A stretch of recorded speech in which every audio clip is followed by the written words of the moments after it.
Okay, so in this video I'm going to talk about applications of machine learning for the travel industry. How do you plan travel in the age of machine learning? Okay, well, travel planning is not new.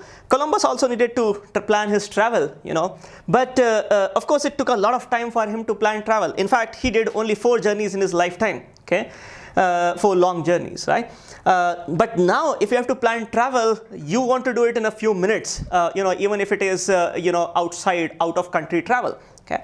And you have various kinds of websites which help you plan this travel. Kayak.com, Booking.com, Expedia are a few of those. Right? So people actually enjoy planning their trips and can spend like 2 to 4 hours, glued to the screen to find the best place, best itinerary, and the best price. Right? So it turns out, many people are actually completely okay, spending quite some time doing this. But how can you save time? Okay? Or rather, what all is possible thanks to machine learning and AI now is what we'll explore in this video. Okay? So AI and ML are shaping the future of travel. So the final output of ML models surely does depend on the quality of the input data, features, and algorithms you mine. But they are surely contributing a lot in the travel industry. Okay, let's see how. So first, let's talk about the first thing, quality of the data. Do we have enough data for ML models to actually act on them and contribute to the travel industry? Well, the answer is yes. And here, what you see. Is a very nice design of what all different kinds of data sets are available for the travel industry. Okay, so let's look at this primary data sets. So the first thing that is available, first of all, any travel industry, any travel business basically has a website, okay, which is accessed by various users, and there's a data layer. Okay, what all kinds of and based on this available data, users are shown some results. Now, what all kinds of data sets are available? Okay. What all data sets matter in the travel industry? So first, there is airline data. So about future reservations, reservation history, business promotions, call center data. So who called up, what did they talk, all kinds of things of that sort. Okay. So, and you can very quickly see various applications that can come out of this data. For example, call center data. If you have a lot of transcripts, can you automate some of those calls, right? And so on. So we'll talk about applications later. Let's just look at what kind of data is available in the travel industry. Frequent flyer data. So award inventory, profile data, account activity, networks, web mobile, emails that these frequent flyers send out or are sent to these frequent flyers, and which ones they act upon, which ones they read, etc. Right? So data about frequent flyers, those people who frequently fly and are registered to the airline's frequent flyer program. Okay. Social data. Many of the people who travel oftentimes talk about their travel on various kinds of social media like Twitter, Facebook, LinkedIn, media, and in general on blogs on the internet and so on. Right?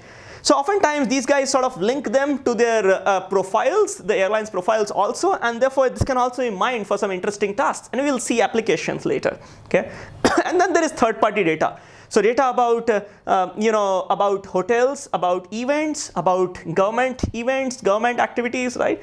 Telcos, so data from mobile companies, industry data, and so on. So lots of third-party data which is not with the airlines but can actually be obtained by paying or by collaborating. Okay. Now that's about data, quality of data. And the next thing is about coming up with interesting features and then designing algorithms, right? So now the interesting idea is lots of interesting features can be mined based on this data. A lot of this data is structured, while some of it is unstructured, like blogs and tweets and so on. But now there is enough research to be able to actually mine this unstructured data as well. So you can actually take this source data, eliminate noise, engineer various interesting kinds of features, and validate to come up with really relevant and filtered signals or features. Okay. Third is the algorithm, and of course there are a whole bunch of machine learning algorithms that can be deployed for various kinds of applications. Take the data, train these algorithms, develop models by recognizing these patterns, and then use these models on new data to come up with predictions. Okay, so now this machine learning thing, how does it really help in various use cases in the travel industry? Okay, I'll talk about 4 main interesting use cases: chatbots, recommender systems, predictions, content curation. Okay, so. In fact, Booking.com found in its survey that almost 1/3, okay, of global travelers say they are comfortable letting a computer plan out an upcoming trip based on the data from their previous travel history. And in fact, 50% don't mind if they deal with a real person or they deal with a bot, okay, or a computer, so long as any questions are answered. So if they're answered, people are comfortable. It's not like a human presence is really required for this task. Well, human presence is really critical for domains like healthcare, right, where human touch matters. But in this particular domain, the travel domain, people are okay if they are dealing with the bot and the bot is serving their purpose. Okay, so that takes us to the first application, chatbots. Let's talk about chatbots, right? So chatbots are becoming popular across multiple domains, right? You must have seen multiple websites where as soon as you go to the website's homepage, a little thing pops up on the left bottom side and then says, "How may I help you?" Right?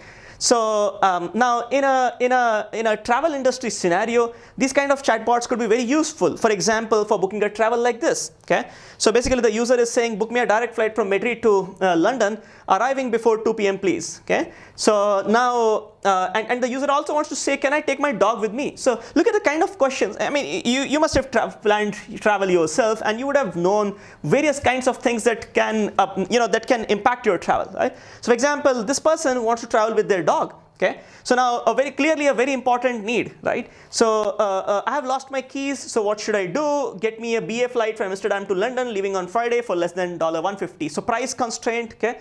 My flight is delayed in 2 hours, any ideas? So essentially the idea is that, hey, what can I do? So my flight is delayed, can you help me find another flight, or can you tell me what's the status? So will it be further delayed, and so on. Okay? Different kinds of queries can now be handled by chatbots. In fact, various travel companies have actually built their own chatbots. In fact, multiple companies have actually deployed chatbots on their portal. So Kayak is well known for incorporating bots onto their travel experiences. Okay, the bot will fully provide you with info on flights, rental cars, itinerary options, and tell you some activities as well, what you can do where you're traveling. Okay, what's more, it sends the customers updates on future travel plans via the messenger. Okay, so that's interesting. So some other chatbots include Lola, which uses AI augmented functionality to empower travel consultants so that they can offer the perfect trip. Okay. Another one, Mezi, is a chatbot that helps you with your travel arrangements, in which AI is trained and improved by travel experts. Sam is yet another chatbot which helps improve the expertise of travel consultants. So lots of help for travel consultants and sometimes directly for users as well. Okay. Watson-powered Connie robot that was developed for the hotel chain Hilton actually uses Watson's brain to assist guests with check-ins and recommends local attractions whenever people check into Hilton. Okay, so chatbots in travel industry adding a lot of value. Okay, the second application that I'll talk about is recommendation systems. Now, recommendation systems are very popular all across online domains. For example, e-commerce, right, on Amazon you see recommendation systems. Hot Jobs you see or sort of Monster you see recommendation systems. You see recommendation systems on various other portals like carvale.com or housing.com and so on. Okay. So now this is recommendation systems in the travel industry. Okay, so let's imagine these use cases. Jane is a solo traveler, always books rooms at hotels decorated in Scandinavian style. Okay, so how do you basically help her? Okay, so historical data on the customer decision, uses recommendation system, and here's the message: Jane, check these 7 perfectly designed rooms in the style you like. Okay. So this is based, this kind of thing that she likes a particular style of rooms is sort of learned from her travel history. Okay, and this is all doable. This is all doable thanks to the machine learning solutions that we have today. Okay, Max, again, you can actually learn from his history that he often travels on business, has just finished his meetings, and sort of wants to explore something now. Okay, so and the system can sort of look at all this and sort of recommend the following. Max, check these top 10 interesting spots near you. You might want to go visit. Okay. So that's that. That's about recommendations in the travel industry, right? Now, travel industry, predictions, the basic machine learning models for predicting the future can actually be very useful as well. So when do airlines drop prices, or are flights cheaper on Tuesdays? Things of that kind. Okay. So what can affect the flight fare? Well, multiple factors can affect the flight fare, like the season, number of available seats, competitors' prices, timing of purchase, price of aisle, demand on the flight, and so on. Multiple factors can affect. Can you build nice predictive models so as to incorporate these factors and suggest to customers if this is the right time to buy a ticket on this flight, or should they wait, or should they basically just not buy right now? Okay. So in fact, one of these apps essentially has, this is a particular app which basically shows you buy now or wait based on these predictions that they come up with about the flight prices. Okay.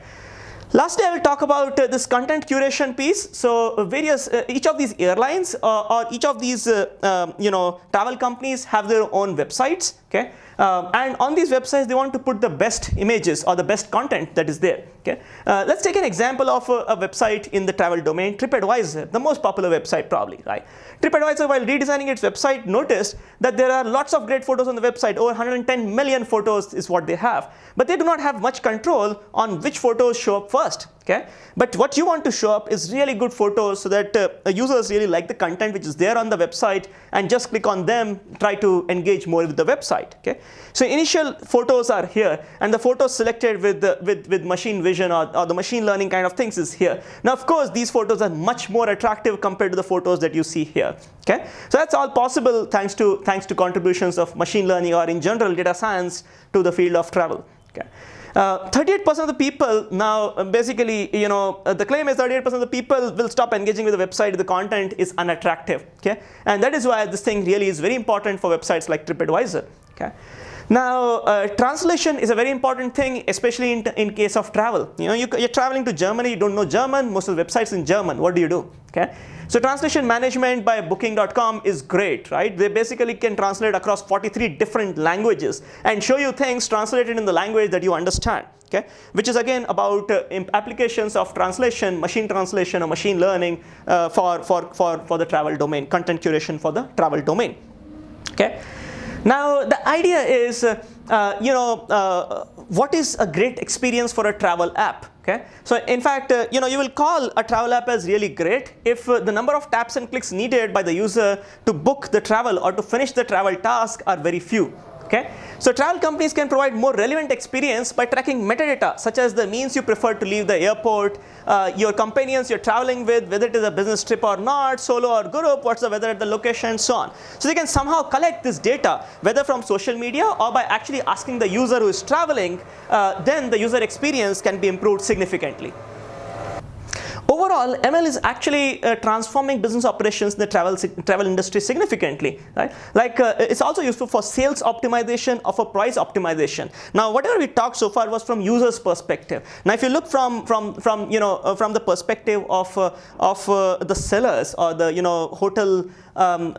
hotel guys or flight guys and so on, what you see is they want to optimize their sales and they also want to optimize their prices, right? So essentially, you could upsell or cross-sell products via the app. So the customer prefers driving a car on business trips and is looking for some hotel offers. Algorithm can get rental car offers out of the entire pool of suggestions, lots of suggestions, right? So price optimization also, dynamic pricing is basically all dependent on a lot of algorithms and machine learning, right? So dynamic pricing infused by AI can help pinpoint buying patterns so accurately that airlines can actually synchronize their pricing strategies in real time and therefore come up with the best price that can be given to a particular customer at this particular time. Okay, so every user has specific features such as preference days and time to fly, time to buy tickets, and so on. By convenience and so on. So basically, show the right notifications in the right time, and you basically get the deal done. So basically, get the customer to buy things. Okay. Lastly, for these folks, machine learning has also contributed for fraud detection. There are different types of fraud AI and ML can help with in the travel industry. Okay. Payment fraud, when credit card information is stolen, or fake account creation. So fake accounts just trying to purchase lots of tickets, block tickets, and then later sell them in the black market, right? Content abuse, if they incorporate reviews and other user-generated content, like on TripAdvisor. So you want to have content moderation done automatically in some senses. Account takeover, loyalty fraud in that senses, right? So if you have a frequent flyer account and somebody has impersonated, hacked into your account, knowing that, well, this is not the right person and so on, right? So various applications that machine learning has in the travel domain, starting from chatbots to recommendation systems, predictions, content curation, sales optimization, dynamic pricing, fraud detection, all of them. Lots of applications where machine learning can help the travel industry.